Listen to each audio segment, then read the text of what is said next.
8시간, 그러니까 하루에 8시간을 초과해도 마치 연장 근로가 아닌 것처럼 판결이 나와가지고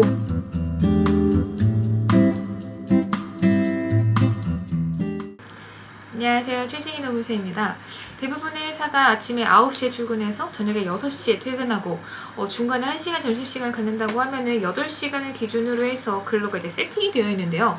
요즘에는 8시에 출근해가지고 5시에 퇴근하거나 아니면 10시에 출근해가지고 7시에 퇴근하는 이런 케이스도 많이 보이고는 있는데, 왜 대부분의 회사가 이렇게 8시간을 기준으로 해서 세팅이 되어 있느냐? 이거는 법에서 8시간을 기본 근로 시간으로 정하고 있고, 그 이상의 시간을 일을 한다라고 하면 추가 수당을 주도록 하고 있거든요.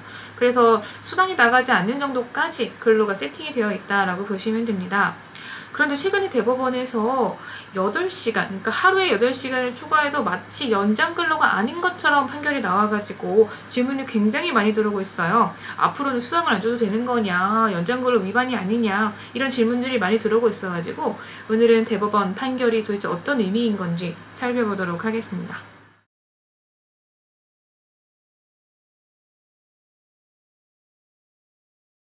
우선 근로기준법 내용부터 좀 하나씩 살펴볼게요. 법에서는 기본근로시간이라고 해서 하루에 8시간, 일주일에 40시간의 근로시간을 정하고 있고요. 거기에 추가로 최대 12시간까지만 근로가 가능하는데 이게 연장근로라고 하거든요. 그러다 보니까 이제 일주일에 최대 52시간까지만 근로가 가능하다라는 말이 나오는 건데, 이 연장 근로에 대해서는 통상임금의 50%를 가산을 해서 지급을 하셔야 돼요. 그리고 연장 근로 이 12시간을 초과를 하게 되면은 회사는 이제 2년 이하의 징역 혹은 2천만 원 이하의 벌금이 부과가 됩니다. 이렇게 법에서 정해진 거를 실무에서 어떻게 적용을 했느냐, 일단은 하루에 8시간을 넘어가는 걸 다 연장 근로로 봐서 하나하나 카운팅 해봤을 때 만약에 일주일에 총 근로가 40시간이 넘어가지 않는다라고 해도 연장 근로가 있다라고 봤습니다. 예를 들어서 일주일에 이틀밖에 일을 안 한다고 했을 때 하루는 15시간 일을 하고 하루는 20시간 일을 했다고 가정을 해볼게요. 그러면은 하루 8시간까지만 기본 근로고 나머지는 다 연장 근로로 분류가 되거든요. 그렇게 하면 일주일에 총 19시간의 연장 근로가 발생하는 건데, 이러면 12시간을 초과하게 되죠. 그러다 보니까 실제 근로시간이 일주일에 40시간이 안 넘는다고 하더라도 형사처벌을 받을 수 있는 상황이 됐습니다. 그런데 똑같은 상황을 대법원은 어떻게 판단을 했느냐, 우선 연장근로 위반으로 형사처벌 대상이 아니라는 입장인데요.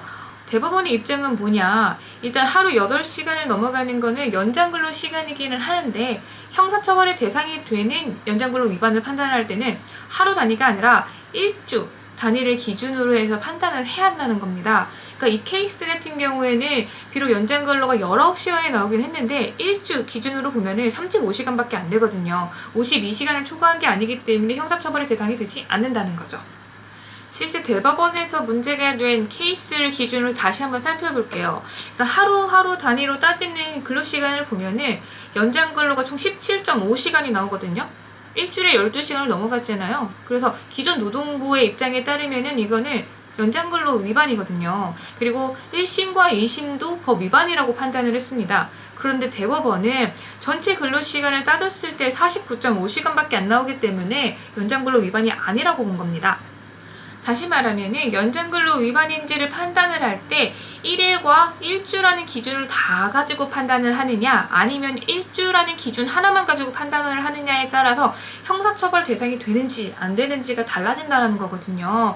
그런데 대법원이 왜 이렇게 판단을 했느냐, 일단 이제 형사처벌의 근거가 되는 그 법률 조항을 굉장히 엄격하게 문헌적으로 해석을 했다라고 볼 수 있는데요. 기본근로시간이라는 내용에 대해서는 법에서 하루, 일주, 이렇게 두 가지 다 기준으로 해서 규정을 하고 있는데, 형사처벌을 예정을 하고 있는 그 규정은 일주일만을 기준으로 하고 있기 때문에 일주 위반을 했을 때에만 형사처벌을 할 수 있다라는 입장으로 볼 수 있습니다. 대신에 형사처벌을 할 때만 하루 단위 판단을 배제한다는 거지 추가 수당을 산정할 때에 하루 단위까지 뺀다는 건 아니거든요. 그러니까 여전히 하루에 8시간을 초과한 근로에 대해서는 연장 근로수당을 주셔야 합니다. 결국에 이번 대법원 판결로 인해서 회사의 평상시 운영 자체가 달라질 건 없다, 이렇게 보셔도 될 것 같은데, 이 법 자체가 일주일에 60시간 이상 장시간 근로가 발생하던 상황을 좀 제재하기 위해서 만들어졌다는 측면에서 보면은 사실 이번 대법원 판결은 정말로 장시간 근로를 시킨 회사만 처벌을 하겠다라는 입장이거든요. 그러면 이제 불필요한 현장의 갈등을 줄이겠다는 측면에서 오히려 법 취지에 부합을 한다라고 볼 수도 있을 것 같아요. 생각보다 실제 근로 자체가 52시간이 안 되고 일한 만큼 돈을 다 줬는데도 회사가 연장 근로 위반으로 처벌받는 경우들이 종종 있었거든요. 그러다 보니까 회사 입장에서는 이번 판결을 통해서 좀 더 숨통이 트였다라고 볼 수 있을 것 같고요. 근로자 입장에서는 뭐 기존에 받던 돈을 못 받게 되는 상황은 아니니까 크게 우려하지 않으셔도 될 것 같습니다. 그리고 이번 판결 내용에 따라서 노동부도 조만간 입장을 바꾼다고 하니까 좀 더 상황이 정리될 수 있을 것 같습니다. 네, 오늘은 최근에 나온 대법원의 그 연장 근로에 대한 판결을 좀 살펴봤는데요. 더 궁금하신 점이 있으시면 댓글을 달아주세요. 감사합니다.